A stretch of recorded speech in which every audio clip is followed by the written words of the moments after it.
Marketing Square. Bienvenue sur Marketing Square, le rendez-vous du gros marketing. Le gros, c'est un marketing qui sort des clous, qui se réinvente, qui se renouvelle. C'est aussi un mindset qui repose sur l'envie de se dépasser, de se détacher de ses opinions une bonne fois pour toutes et d'apprendre en continu. Si tu te reconnais dans cette description, que tu sois débutant ou expert, abonne-toi. Ce podcast va devenir ton meilleur allié. Pourquoi passer des heures à essayer de percer sur les réseaux sociaux quand l'agence personnelle peut le faire pour toi? Des vidéos verticales prêtes à poster, créées spécialement pour te faire décoller sur LinkedIn, Instagram, TikTok, YouTube et consorts. Génère des leads en continu et deviens incontournable dans ton secteur. En 1 mois et demi, l'agence personnelle m'a fait gagner 50 000 followers sur mes réseaux sociaux. Alors viens t'asseoir et laisse les meilleurs s'occuper du reste. Rendez-vous dans la description pour postuler, mais ne tarde pas trop, chaque promo a des places limitées.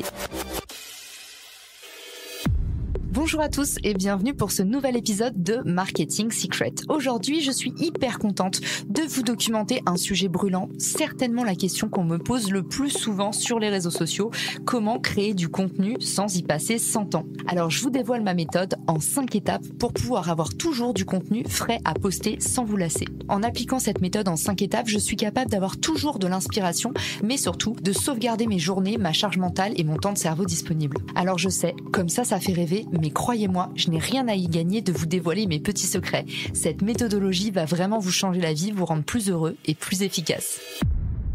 La première étape pour moi, c'est comme toujours l'audit. J'appelle ça la partie inspiration. Je passe au moins 1 heure par jour à me documenter.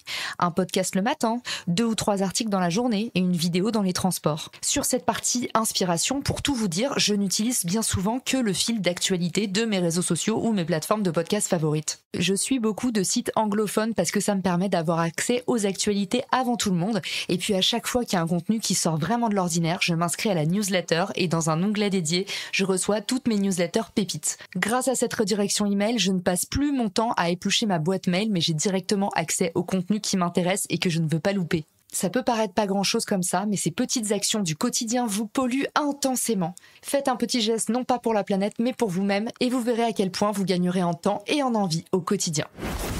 La deuxième étape pour moi, c'est la curation. Une fois qu'on a bien absorbé tous nos contenus de la journée sur les sujets qui nous passionnent, c'est sûr qu'on a retenu des temps forts, des moments utiles, des petites astuces. Et quand je parle d'effets positifs, ça peut être tout simplement un ami qui m'appelle, une news qui m'est partagée ou encore, tout simplement, une histoire qui fait fureur à la machine à café. N'oubliez pas que les réseaux sociaux imitent la vraie vie et pas l'inverse. De fait, une histoire qui a du succès dans la vraie vie, dans la rue, dans votre environnement ou dans vos médias préférés, c'est une histoire qui va également captiver sur les réseaux sociaux. De la même façon, dans mon travail de curation, il va y avoir tout simplement les questions récurrentes que je reçois, que ce soit les commentaires sur LinkedIn ou des messages privés en MP avec des questions redondantes. Tout ça pour moi, ça participe à l'étape de curation. À cette étape, c'est hyper important de savoir que vos idées s'envolent. Ne laissez pas vos idées s'envoler. Vous avez un nombre d'idées incommensurable dans la journée et à chaque fois vous vous dites que vous allez vous en souvenir. Vous ne vous en souvenez pas. On est tous pareils. Et pour ce faire, faites-moi plaisir. Ne laissez plus jamais une idée s'envoler. Outillez-vous avec un outil comme Beer, les notes de votre iPhone ou pourquoi pas Evernote. Ces 3 outils de référence vont vous permettre de sauvegarder vos idées à l'instant T. Ne soyez pas avare de ces quelques secondes qui vont complètement changer votre productivité. Dernière petite astuce sur la partie curation, toutes ces histoires, toutes ces choses inspirantes que vous entendez autour de vous, ça peut vous permettre de faire du newsjacking. Le newsjacking, c'est tout simplement vous appuyer sur des faits d'actualité dans vos posts. Vous verrez à quel point l'effet viral sera immédiat. Si vous parlez aux gens de quelque chose qu'ils connaissent, l'illusion de fréquence rentre en jeu. Ils ont l'impression d'avoir vu cette news partout dans la journée et ça va leur accrocher le regard, ça va leur être familier. Vous l'aurez compris, le travail de curation consiste tout simplement à retenir ce qui, dans votre quotidien, dans votre journée, impacte positivement votre entourage. Ce sont tout autant de sujets à utiliser ou à citer pour créer des posts dans lesquels tout le monde se reconnaît. La 3e étape, c'est la rédaction. Et je sais que c'est l'étape qui vous fait le plus flipper. C'est pour ça que moi, j'aime bien tout de suite me mettre dans les conditions du réel au lieu de multiplier les supports et au final finir par me décourager. Je commence directement à écrire dans le gras du cochon sur la fenêtre LinkedIn. Je commence directement à rédiger mon post depuis LinkedIn et de préférence sur mobile. Ça me permet de ne pas m'étaler. J'ai remarqué que quand j'écrivais depuis mobile, j'avais tendance à utiliser des mots plus courts, à faire des phrases plus courtes. Pour 60% des utilisateurs, la lecture est mobile. De fait, plus de la moitié des utilisateurs va vous lire depuis un portable. Pour moi, c'est donc une vraie astuce de produire directement sur mobile. Pour ceux qui sont fans de caractères spéciaux, vous pouvez ensuite passer sur ordinateur. Petite astuce, vous savez maintenant que depuis mobile, vous avez la possibilité de sauvegarder un brouillon. Lorsque vous quittez votre fenêtre d'édition sur mobile, on va vous proposer de sauvegarder le post dans vos brouillons. La prochaine fois que vous ouvrirez cette fenêtre sur mobile, même si vous avez quitté l'application, vous retrouverez automatiquement votre post tel que vous l'avez laissé. Pour ceux d'entre vous qui sont encore sceptiques, rassurez-vous, un simple copier-coller sur WhatsApp ou dans vos notes, ça mange pas de pain et ça vous permet de dormir sur vos deux oreilles.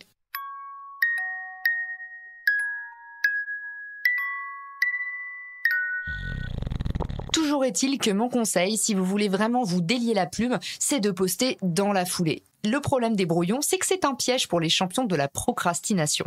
Pour ma part, je bloque toujours un créneau dans mon agenda pour faire mon post LinkedIn et je m'impose une alarme à la fin du créneau. Ça fait qu'au moment où la sonnerie retentit, même si mon post n'est pas parfait, j'appuie sur le bouton « Publier » et j'envoie la sauce. La 4e étape, c'est la diffusion. Et moi, j'adore dire que sur les réseaux sociaux, c'est limite du 80-20. 20% de création, 80% d'efforts en diffusion. Alors oui, ça peut sembler bizarre, mais n'oubliez pas que ce qui va faire la réussite de votre contenu, c'est votre engagement. Autrement dit, le nombre de réactions que vous allez générer. Pour générer des réactions, vous pouvez soit vous appuyer sur un excellent copywriting, la maîtrise de l'écriture, et pour ça, je vous place dans les ressources de l'épisode mon épisode sur comment écrire de meilleurs posts LinkedIn, mais vous devez aussi absolument accompagner votre post. Autrement dit, hors de question d'appuyer sur le bouton bleu et de partir dans une réunion de 2 heures ou d'aller prendre un bain ou d'aller chercher votre enfant à l'école. À partir du moment où vous appuyez sur publier, une course contre la montre commence. Vous devez accompagner votre post à minima pendant les premières heures, c'est-à-dire vous rendre disponible pour toute question et commencer à susciter le débat depuis les commentaires. Pour moi, le meilleur hack que je peux vous donner, c'est celui-là et il est tellement évident qu'on n'y pense pas. Mais aujourd'hui, encore beaucoup de créateurs autour de moi négligent leur post dans les premières minutes. J'appelle ça le syndrome du restaurant vide. Même si un restaurant vous a été recommandé, si vous voyez qu'il n'y a pas beaucoup de clients devant et personne qui s'occupe du service, vous n'avez pas envie de rentrer. Et ben c'est pareil pour un post LinkedIn. Si vous voyez que personne ne répond dans les commentaires et personne n'interagit, finalement, est-ce que ça vous incite à commenter ? Un post avec lequel vous n'interagissez pas, c'est un peu comme une maison éteinte. Petite astuce pour économiser du temps parce que vous vous dites, alors là, ça commence à faire beaucoup. Déjà, il faut s'inspirer. Après, il faut créer son post. Et après, il faut accompagner la diffusion. Et ben moi, au moment où j'accompagne la diffusion, pendant ce créneau que je me suis gardé, j'en profite aussi pour répondre à mes messages. Autrement dit, je groupe toutes mes actions. Et quand je suis sur LinkedIn, c'est pas pour bavasser, c'est pour être 100% opérationnel. Rassurez-vous, on arrive déjà à la dernière étape, le repurposing. Alors je sais, ce mot fait un peu peur, mais franchement, c'est plutôt simple. Tous les contenus qui performent, je les décline. Je vais les fragmenter, je vais les recycler et je vais créer des boucles de viralité. Par exemple, un post LinkedIn va devenir un live, ensuite un teasing sur YouTube Short, j'en fais un replay sur YouTube et puis enfin un résumé sur mon podcast ou sur TikTok. Je peux également en faire des extraits pour ma newsletter et tout ça renverrait vers le fameux post LinkedIn initial. Autrement dit, je crée une boucle de contenu, un peu comme ce que je fais dans mes épisodes de podcast quand je vous donne toujours la possibilité d'aller dans les ressources de l'épisode pour retrouver le post LinkedIn et venir interagir avec nous en direct. Voilà, j'espère que cet épisode vous a plu. Alors bien sûr, chacun a sa méthode. Je ne dis pas que la mienne est mieux, mais je dis simplement que depuis 2 ans, je poste 1 fois par jour pratiquement sur LinkedIn et que grâce à cette méthode, j'ai trouvé un process fluide qui me permet d'être plus productive et de jamais me lasser. Maintenant, à vous de jouer pour vous inspirer de cette méthode et certainement créer la vôtre. Je vous fais une petite confession avant de vous quitter. Parce que vous savez que je vous dis tout, je vais même vous expliquer comment j'ai eu l'idée de cet épisode. Cette semaine, j'avais un petit peu une panne d'inspi, alors je suis tout simplement allée regarder dans mes posts LinkedIn les posts qui avaient le mieux marché, les méthodes un peu waouh que j'avais partagées au pied levé et où les gens avaient vraiment réagi, que ce soit en MP ou en commentaire. Et c'était le cas de ce post sur comment créer du contenu sans y passer 100 ans. Je vous mettrai le lien dans les ressources de l'épisode, tout ça pour vous prouver que recycler n'est pas tromper, c'est tout simplement réutiliser votre contenu intelligemment pour le faire découvrir à une nouvelle audience.